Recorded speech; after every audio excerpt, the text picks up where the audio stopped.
Did Shanquella Robinson's so-called friends lure her to Mexico just to kill her? That's not just a theory anymore.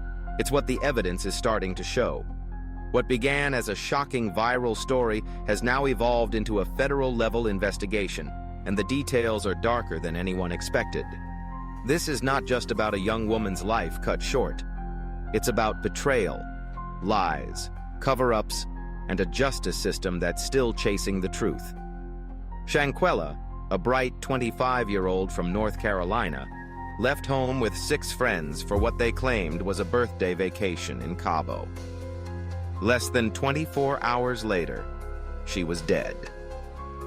At first, her friends told her mother that she had passed from alcohol poisoning. That's what they said over the phone. That's what they said when they came back and dropped off her luggage. That's what Khalil Cook, her best friend, repeated over and over again. But that story fell apart fast.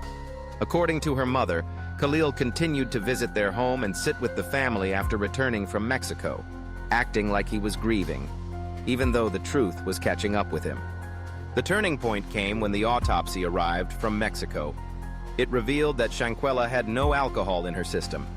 Instead, it reported a severe spinal cord injury and atlantoaxial subluxation, a broken neck and trauma consistent with a violent physical assault.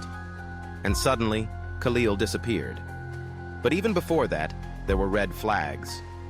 A Mexican police report claimed that Shanquella was found unresponsive after drinking heavily. It said she was stable, but dehydrated. A doctor was reportedly at the scene and advised her friends to take her to the hospital. They refused. She later went into cardiac arrest and was pronounced dead at 6 p.m. But the autopsy listed her time of death as 3 p.m., a full 3 hours earlier. That's not a mistake. That's evidence of something being covered up. The situation exploded when a video surfaced online. It showed Shanquella being brutally attacked by her friend Dejanay Jackson inside the vacation villa. In the footage, Dejanay is seen punching her repeatedly while Shanquella remains defenseless, refusing to fight back. Her so-called friends stood by and filmed. No one stepped in. No one tried to help. And one person can even be heard saying, "Quella, can you at least fight back?" That moment, caught on tape, changed everything. People no longer believed this was just a fight that got out of hand. It looked like a setup, a planned ambush, and more evidence began pointing to that possibility. A second video later leaked, showing the group whispering in a room, clearly hiding something. One voice can be heard asking if she can hear us. Why were they hiding from her? Why were they so worried about her overhearing them? People began to ask serious questions. Was this trip to Mexico a trap from the beginning? Why did they all return home so quickly, leaving her body behind but bringing her luggage back like nothing happened? Her family was left to pay thousands just to retrieve her body, while the so-called friends carried on with their lives. The outrage was instant. Public pressure mounted. And eventually, Mexican authorities reopened the case. They ruled her death as femicide, a killing based on gender, and stated that they believed the act was not only deliberate, but premeditated.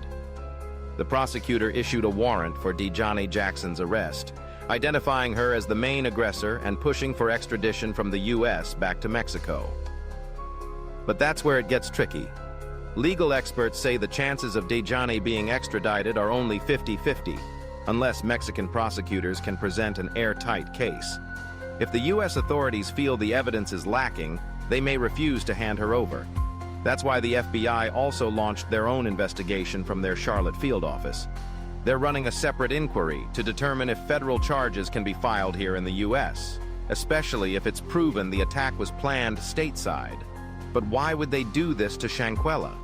Why did people she trusted turn on her? That remains the most haunting question.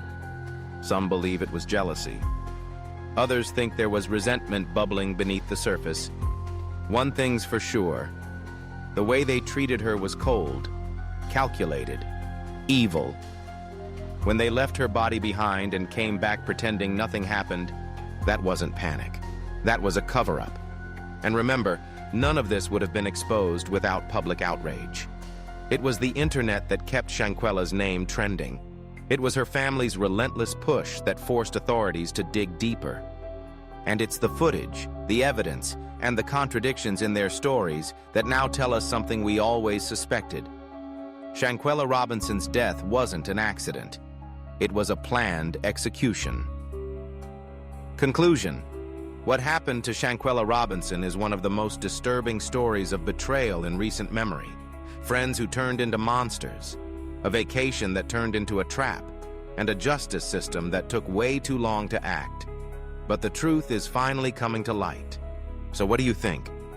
Should the U.S. extradite Dejanay to Mexico? Or should the FBI take full control and bring everyone involved to justice? Let us know in the comments.